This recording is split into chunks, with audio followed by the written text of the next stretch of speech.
Türk sinemasına farklı bir soluk getiren usta yönetmen Yüksel Aksu, yeni filmiyle yine adından söz ettirecek gibi görünüyor.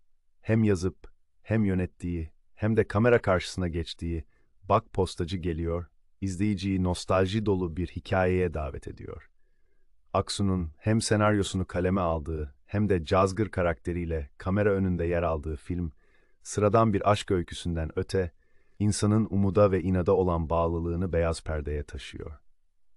Başrolde yer alan Ozan Akbaba ise, Ege'nin küçük bir kasabasında yaşayan posta memuru Osman karakteriyle izleyiciye farklı bir yönünü gösterecek. Muğla'nın doğal güzellikleri eşliğinde çekilen film, yalnızca aşkın değil, dönemin toplumsal dokusunun da altını çiziyor.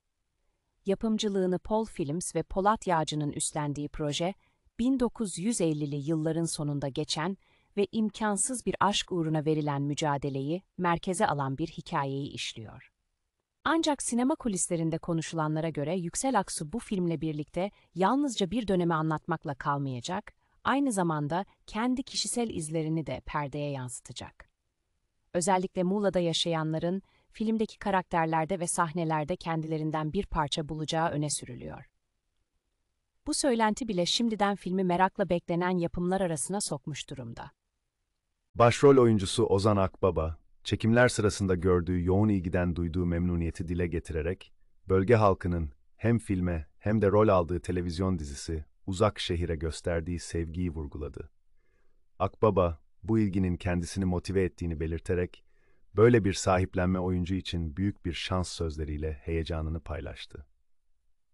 Kamera arkası kulislerinde konuşulanlara göre ise, filmin bazı sahneleri çekilirken, Muğlalıların figüran olarak sete dahil edildiği, hatta bu durumun çekimlere ayrı bir samimiyet kattığı ifade ediliyor. Sinema çevreleri, Bak Postacı Geliyor'un yalnızca romantik bir dönem filmi değil, aynı zamanda Ege insanının yaşam enerjisini ve direncini de perdeye taşıyacağını düşünüyor. Yüksel Aksu'nun yıllardır süregelen sinema anlayışına bakıldığında, mizahı ve dramı aynı potada eriterek seyirciye samimi bir deneyim sunduğu biliniyor. Bu nedenle yeni filmin de hem sinema salonlarını dolduracak hem de uzun süre gündemden düşmeyecek bir etki yaratması bekleniyor.